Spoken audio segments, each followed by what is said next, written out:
नमस्कार मित्रांनो, मी अमोल शिंदे आपलं ई मास्टरी अकॅडमीवर स्वागत करतो. आपण आज मराठी व्याकरणाचा सर्वात महत्त्वाचा टॉपिक समास हा बघणार आहोत. मित्रांनो, समास बघण्याच्या आधी आपण असं बघूया की एक्झाममध्ये समास या टॉपिकवरती कसे प्रश्न फॉर्म होता. मित्रांनो, समास म्हणजे पुस्तकी भाषेत तर समास म्हणजे शब्दाच्या एकत्रीकरणास समास असे म्हणतात असं दिलेलं आहे. पण सर्वात महत्त्वाचं आपल्याला एक्झाममध्ये याच्यावरती कसे क्वेश्चन फॉर्म होतात ते बघावं लागेल. समास या शब्दाची स्फोड करताना दिलेलं आहे समास म्हणजे सम अधिक असं. मित्रांनो, एक्झाममध्ये आपल्याला हे फक्त तोंडी बोलून बघायचं आहे. आपल्याला एक्झाममध्ये हा असा शब्द येणार आहे समास, राजवाडा. आपल्याला हे बोलून बघायचं आणि त्याच्यानुसार समासाच्या टाईपमध्ये त्याला टाकायचं आहे. ओके, आता समास म्हणजे सम अधिक असं. मित्रांनो, समास इज इक्वल टू सम अधिक असं.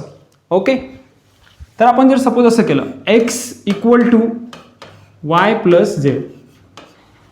मित्रांनो, x हा जो असतो याला म्हणतो आपण सामासिक शब्द. ओके, आणि हा y प्लस झेड म्हणजे या सामासिक शब्द तयार करण्यासाठी आपल्याला कोणाचा विग्रह करावा लागला होता, तो हा होता y प्लस झेड. मित्रांनो, त्यानुसारच समास म्हणजेच ही भाषेतील काटकसर होईल. ओके, समास म्हणजे भाषेतील काटकसर आहे. म्हणजेच कसं, सपोज मी इथं म्हटलं राजवाडा. राजवाडा हा झाला सामासिक शब्द. राजवाडा या शब्दाची फोड कोणत्या शब्दावरून केलेली मी? जिथे राजा राहत होता ते घर, बरोबर, तर त्याला म्हणता येईल राजवाडा. म्हणजेच शब्दाच्या एकत्रीकरणातून जो एक शब्द तयार होतो त्याला सामासिक शब्द म्हणतात.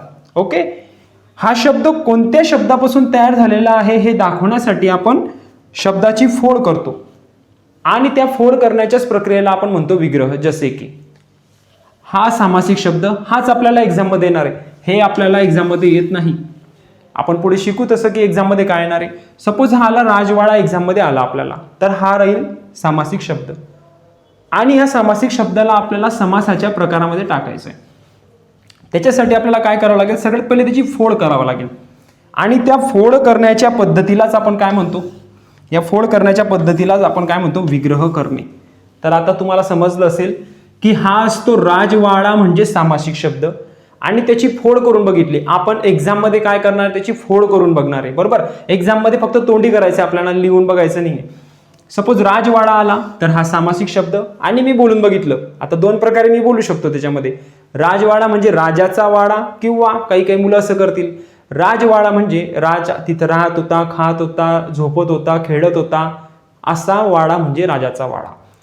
तर त्याच्यानुसार ह्या दोन्ही ऑप्शनमध्ये काय घ्यायचं, राजाचा वाडा की राजा जिथं राहत खात खेळत होता तो.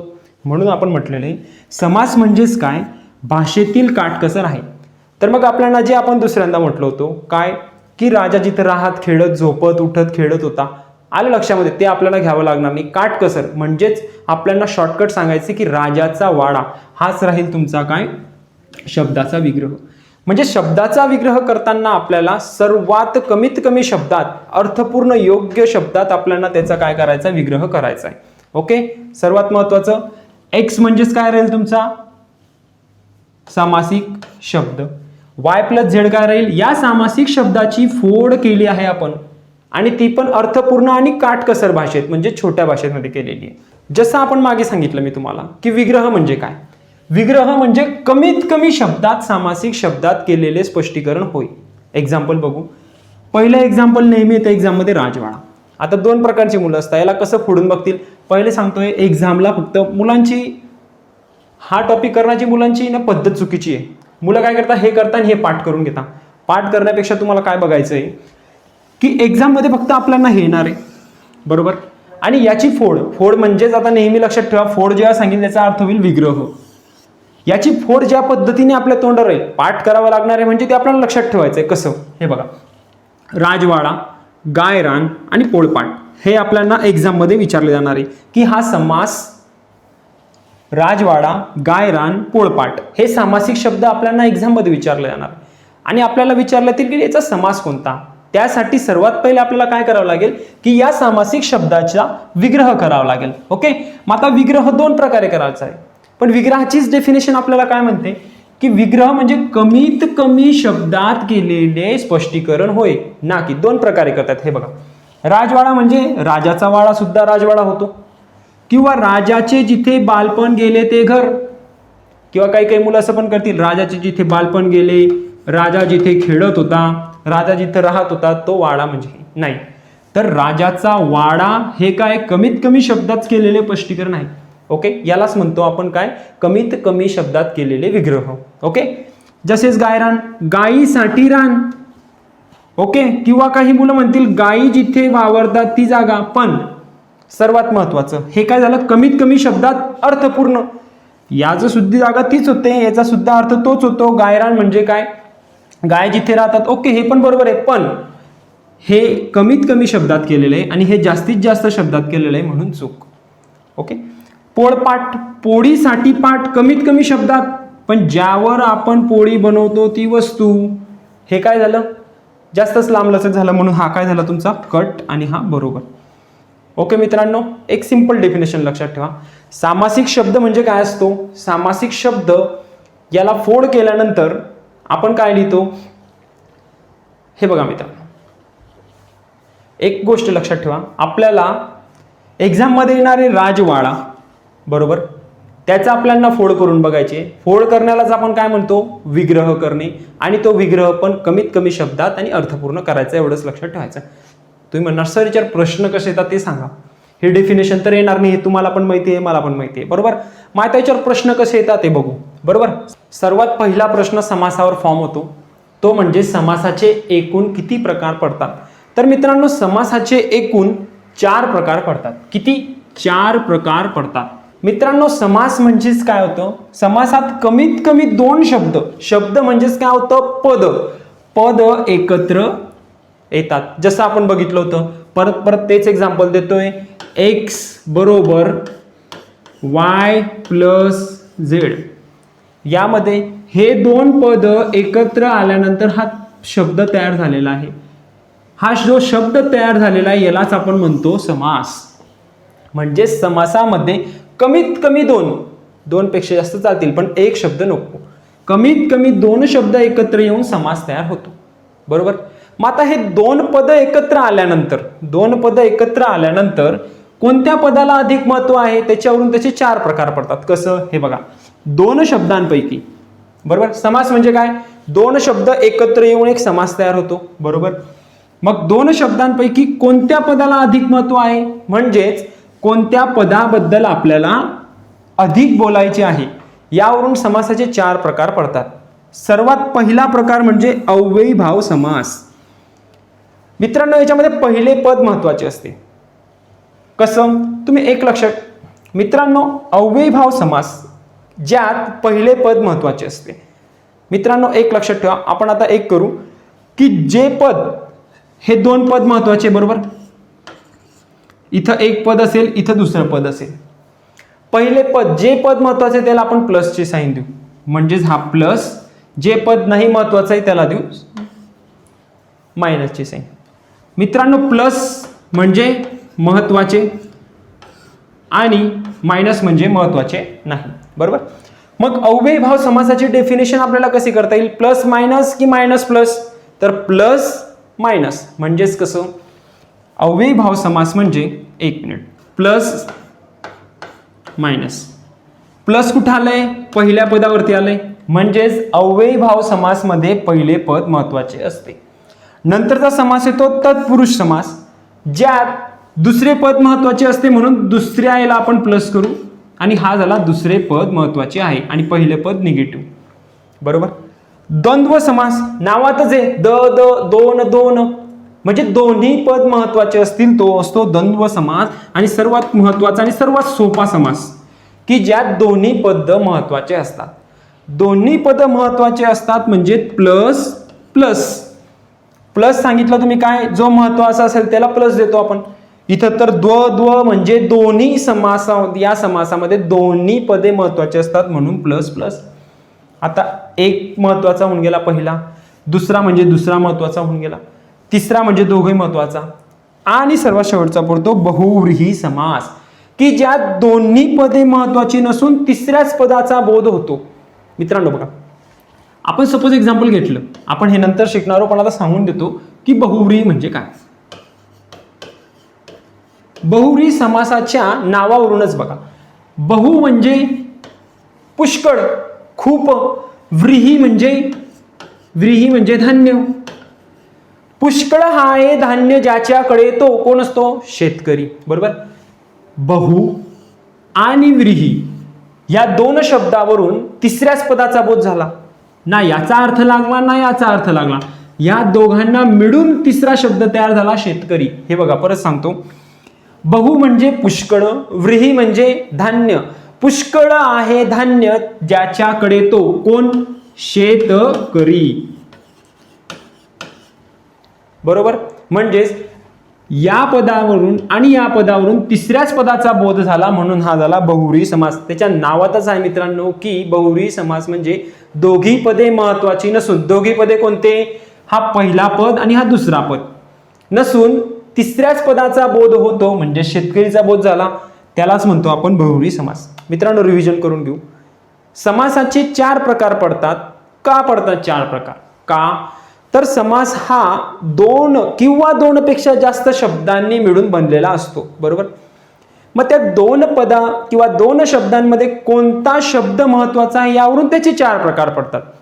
जसे की जर पहिलं पद जर महत्वाचं असेल तर अव्ययीभाव समास, दुसरं पद जर महत्वाचं असेल तर तत्पुरुष समास, दोघी पद महत्वाची असतील तर तो झाला द्वंद्व समास. दोन्ही पद महत्वाची, द्वंद्व कसं लक्षात ठेवायचं, दोन दोन, दोन्ही पद महत्वाची म्हणजेच द्वंद्व समास. बहुव्रीही समास जर तुम्हाला नाही समजलं तर त्याची फोड करून बघायची. बहुव्रीही, बहु म्हणजे पुष्कळ, व्रीही म्हणजे धान्य. पुष्कळ आहे धान्य ज्याच्याकडे तो कोण, शेतकरी. ना आपल्याला बहु या शब्दावरून आणि व्रीही या शब्दावरून अर्थ प्राप्त झाला, तर दोघांना मिळून तिसऱ्याचा बोध झाला, जो की आहे शेतकरी. यालाच म्हणतो बहुव्रीही समास. आणि त्याची डेफिनेशन होते, दोन्ही पदे महत्वाची नसून तिसऱ्या पदाचा बोध होतो, याला म्हणतात बहुव्रीही समास. ओके. मग आता आपण सुरुवात करू. अव्ययीभाव समास म्हणजे काय? तर मित्रांनो, परत सांगतो, अव्ययीभाव समास म्हणजे की ज्यात पहिले पद महत्वाचे असते. ओके मित्रांनो, अव्ययीभाव समास जसे की ज्यात पहिले पद महत्वाचे असते. अव्ययीभाव समास जेव्हा समासातील पहिले पद महत्वाचे असते व सामासिक शब्दाचा वापर क्रियाविशेषण अव्ययासारखा केलेला असतो. आता मित्रांनो, सर्वात सिंपल सांगतो. एक्झाम मध्ये आपल्याला एक शब्द येणार आहे आणि त्याचे आपल्याला नाव लिहायचे की हा कोणता. 4 ऑप्शन असतील. 1 अव्ययीभाव समास, तत्पुरुष समास, द्वंद्व समास की बहुव्रीही समास. बरोबर. तर सर्वात पहिले आपल्याला ही डेफिनेशन पेक्षा ही तुम्हाला नंतर समजेल, ह्या वाक्याचा अर्थ आपण परत येऊ की या क्रियाविशेषण अव्ययासारखा केलेला असतो असं का लिहिलंय सर, ते आपण येऊ त्याच्याकडे. ओके. तर जेव्हा समासातील, फक्त आता एवढंच लक्षात ठेवा की अव्ययीभाव समास म्हणजे जेव्हा समासातील पहिले पद हे महत्वाचे असते. ओके. मग या पहिले पद महत्वाचे असते त्याच्यावरून त्याचे 3 प्रकार पडतात. बरोबर मित्रांनो, त्याची संस्कृत उपसर्ग लागून हा पहिला प्रकार पडतो. हे तर मी सांगून दिलं, पण मुलांना हेच माहिती नसतं उपसर्ग म्हणजे काय आणि प्रत्यय म्हणजे काय.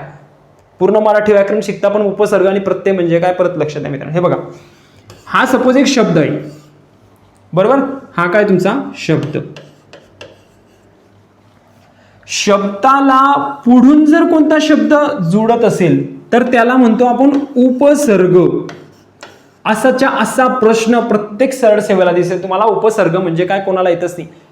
डिपार्टमेंटल PSI 2017 सुद्धा प्रश्न आलाय की उपसर्ग घटित शब्द म्हणजे कोणता.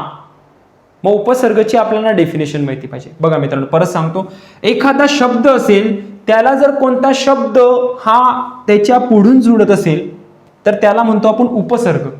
आणि शब्दाच्या नंतरून जर जुळत असेल तर त्याला आपण म्हणतो, काय म्हणतो, प्रत्यय.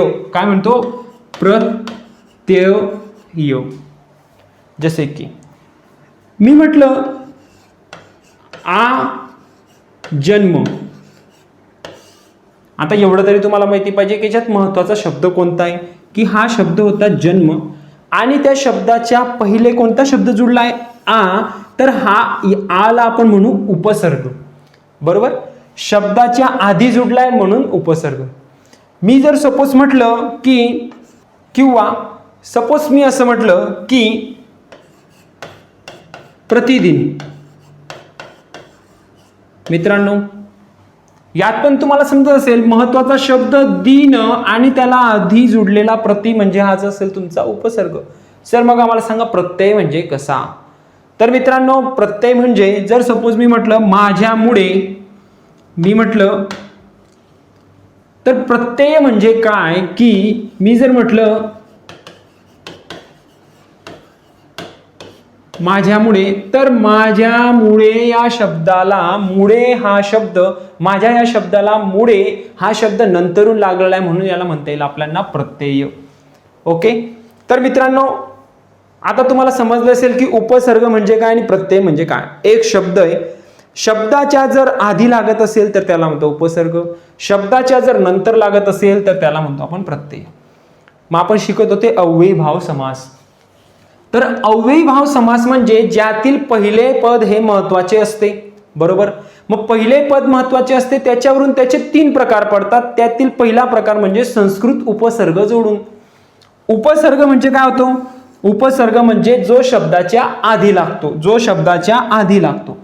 पण हे उपसर्ग कोणते असतील, संस्कृतवाले. मग संस्कृतवाले शब्द कोणते असतात आम्हाला कसं माहिती, संस्कृतवाले ते समजून जातं, आपण मराठीत कधी यूज करत नाही. हे बघ, जन्म हा शब्द आहे, बरोबर. जन्माच्या आधी एक शब्द लागलेला आहे तो म्हणजे आ, हा झाला संस्कृतवाला उपसर्ग. सर्वात महत्वाचं, जन्माच्या आधी लागलेला आहे म्हणून उपसर्ग, आणि आ हा संस्कृतवाला उपसर्ग आहे. सर आम्हाला कसं समजेल हे संस्कृतवाला उपसर्ग आहे की हा फारसीवाला उपसर्ग आहे की हा मराठीतील आहे. तर आपण शब्दसिद्धी या नावाचा टॉपिक शिकणार आहोत. त्याच्यामध्ये आपण अरबी उपसर्ग, त्यामध्ये आपण अरबी उपसर्ग, देशी परदेशीय सर्व शब्द म्हणजे शब्दसिद्धी शिकणार आहोत.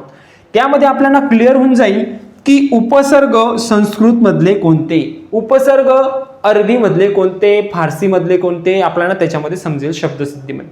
आतासाठी तुम्ही एवढं लक्षात ठेवा, आ, यथा, प्रति हे म्हणजेच काय होतं, तुमचे संस्कृत मधले उपसर्ग जे शब्दाच्या आधी जुडलेले आहेत. बघा मित्रांनो, आ जन्म, जन्म या शब्दाच्या आधी जुडलेला आहे, बरोबर. आणि जो जुडलेला आहे तो पण कोण आहे, संस्कृत, म्हणजे संस्कृत उपसर्ग लावून तयार झालेला अव्ययीभाव समास, बरोबर. मित्रांनो लक्षात ठेवा, अव्ययीभाव समासाचे किती प्रकार पडतात, 3, बरोबर. त्याच्यातला पहिला प्रकार आपण आता शिकलो तो म्हणजे संस्कृत उपसर्ग लावून. दुसरा प्रकार शिकू आपण फारसी उपसर्ग लागून, आणि तिसरा प्रकार शिकू आपण मराठी शब्दाची द्विरुक्ती होऊन. सर्वात पहिले संस्कृत उपसर्ग जोडून, नंतर फारसी उपसर्ग जोडून. उपसर्ग म्हणजे माहिती झालं असेल सगळ्यांना, उपसर्ग म्हणजे जो शब्दाच्या आधी जोडतो. फारसी उपसर्ग लागून म्हणजेच फारसीवाले, हे बघा तुम्ही पिक्चरमध्ये पण बघितलं असेल किंवा तुम्ही वापरलं असेल, किंवा एक शॉर्टकट सांगून देतो. फारसी उपसर्ग म्हणजे ज्यामध्ये र हा शब्द आला, गैर, दर, हर, गैरहजर, तो सतत गैरहजर राहतो.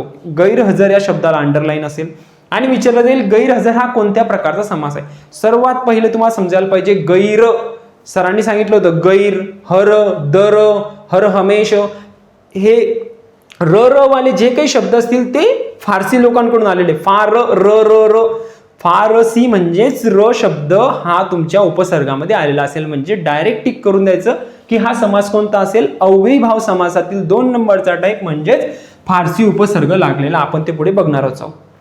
मित्रांनो, एक वेळेस रिव्हिजन करून घेऊ की अव्ययीभाव समास म्हणजे ज्यात पहिले पद महत्वाचे असते. पहिले पद महत्वाचे असते त्याच्यावरून त्याचे 3 प्रकार पडतात. पहिले पद शब्दाच्या पहिले येणारा आपल्याला माहितीच झाला आता, म्हणजे तो कोण असतो, उपसर्ग. त्याच्यावरून त्याचे प्रकार पडतात संस्कृत उपसर्ग लावून, बरोबर. 3च ऑप्शन येतील तुम्हाला. कसे म्हणजे तुमच्या पुढे 3 चॉईस असतील, यार हे फारसी आहे की संस्कृत आहे की मराठी शब्दाची. पूर्ण ज्यावेळेस शिकू त्यावेळेस यासारखा सोपा समासच नाहीये अव्ययीभाव समास सारखा. तर अव्ययीभाव समास म्हणजे ज्यात पहिले पद महत्वाचे असते आणि त्याच्यावरून त्याचे 3 प्रकार. पहिला म्हणजे संस्कृत उपसर्ग. संस्कृत उपसर्ग आजन्म म्हणजेच काय, आता याचा विग्रह बघू. आजन्म म्हणजे जन्मापासून, यथाशक्ती म्हणजे शक्तीप्रमाणे. मित्रांनो परत सांगतोय, आपल्याला एक्झाम मध्ये हे करायचं नाही, हे फक्त बोलून बघायचं आपल्याला एक्झाम मध्ये. किंवा तुमचा चांगला अभ्यास असेल, किंवा बघा समज आ जन्म आलं, ऑप्शन असतील अव्ययीभाव समास, तत्पुरुष समास, द्वंद्व समास की बहुव्रीही समास. तुम्हाला लगेच क्लिक व्हायला पाहिजे की आ जन्माला तर उपसर्ग लागलेला आहे, आणि उपसर्ग आपण कुठं शिकले होते, संस्कृत उपसर्ग लागून आपण शिकले होते अव्ययीभाव समास मध्ये. मग मित्रांनो लगेच आपलं टिक होईल की आ जन्म म्हणजे संस्कृत उपसर्ग लागून तयार झालेला अव्ययीभाव समास. मित्रांनो पुढचा शब्द आहे प्रतिदिन. बरोबर. आता तुम्ही मला सांगा, यथा हा शब्द आपण मराठीत कधीच वापरत नाही, प्रति हा शब्द वापरतच नाही मराठीत. याच्यावरून आपल्याला सेन्स येऊन जातो की हा शब्द 100% कोणता असेल, तुमचा संस्कृत मधून आलेले शब्द असतील हे. ओके. प्रतिक्षण, प्रत्येक क्षणी, प्रतिदिन, प्रत्येक दिवशी, हे होईल तुमचा संस्कृत उपसर्ग लावून आलेला शब्द. बरोबर. आता पुढचा समास बघू मित्रांनो. पुढचा समास आहे अव्ययीभाव समासाचा दुसरा टाईप आहे फारसी उपसर्ग लावून तयार झालेला अव्ययीभाव समास. अव्ययीभाव समास. ओके. फारसी उपसर्ग सर्वात सोपं आहे मित्रांनो. मी परत सांगतोय, र किंवा ब असे शब्द दिसले म्हणजे तो फारसी उपसर्ग लागून तयार झालेला अव्ययीभाव समास आहे. पहिलं दरमजल, बेमालूम, गैरहजर, बरहुकूम, बेलाशक, गैरशिस्त. याच्यामध्ये एवढं तर आपल्याला क्लिक झालं असेल आता काय की महत्वाचे शब्द कोणकोणते. मजल, याला उपसर्ग कोणता लागलेला आहे, दर. मालूम या शब्दाला, हे स नाही इथं, मालूम या शब्दाला बे हा शब्द काय लागलेला आहे, उपसर्ग. हजर या शब्दाला काय उपसर्ग लागलेला आहे तुमचा, गैरहजर. ओके. हुकुम या शब्दाला उपसर्ग लागलेला आहे बर हुकुम. ओके मित्रांनो, र आणि ब हे उपसर्ग म्हणून जर काम करत असतील तर तो समास येतो आपला फारसी उपसर्ग लावून तयार झालेला अव्ययीभाव समास. मित्रांनो तिसरा समास मराठी शब्दाची, सर्वात सोपा समास, मराठी शब्दाची दुरुक्ती होऊन. मराठी शब्द सगळ्यांनाच माहिती असेल, आपण मराठीच भाषा बोलतोय. एकच काय गल्लोगल्ली भटकतो आहे आपण असं म्हणतो. बरोबर. मग गल्लोगल्ली, गल्ली आणि गल्ली या दोघांना आपण मिक्स केलं आणि एक शब्द तयार करून टाकला. बघा गल्ली आणि गल्ली, विग्रह दोन गल्लीचा झाला आणि त्याच्यावरून एक समासिक शब्दात प्रयोग झाला, तो म्हणजेच गल्लो गल्ली. गल्लो गल्ली मराठी शब्दाची दुरुक्ती होऊन. एवढं करण्यापेक्षा जर दोन शब्द रिपीट होत असेल तर तो होतो तुमचा मराठी शब्दाची दुरुक्ती होऊन तयार झालेला अव्ययीभाव समास. जसे की दिवसेंदिवस, दिवस अधिक दिवस, पदोपदी, पावलो पावली. आलं लक्षात मित्रांनो. एकदा अव्ययीभाव समासाची रिव्हिजन करून घेऊ. अव्ययीभाव समास. अव्ययीभाव समास मध्ये कोणतं पद महत्वाचं असतं, फर्स्ट की सेकंड, फर्स्ट पद महत्वाचं असतं. अव्ययीभाव समास मध्ये पहिले पद हे महत्वाचे असते, दुसरे पद महत्वाचे नसते. मग पहिले पद महत्वाचे असते, यावरून त्याचे तीन प्रकार पडतात. यावरून त्याचे तीन प्रकार पडतात. कशाचे, अव्ययीभाव समासाचे. पहिला प्रकार पडतो संस्कृत उपसर्ग लागून. संस्कृत उपसर्ग लागून बनलेला अव्ययीभाव समास.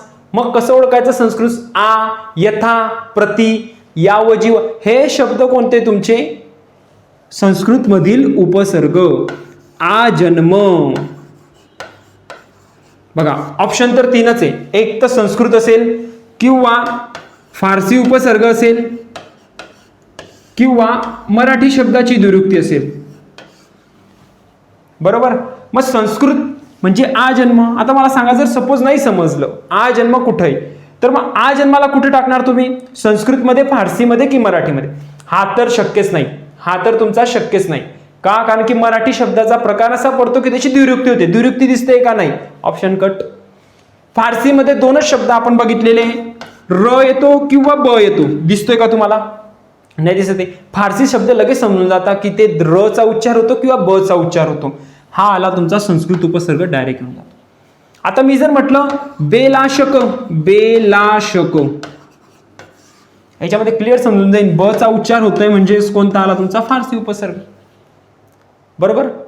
मी झालं पावलो पावली, पावलो पावली.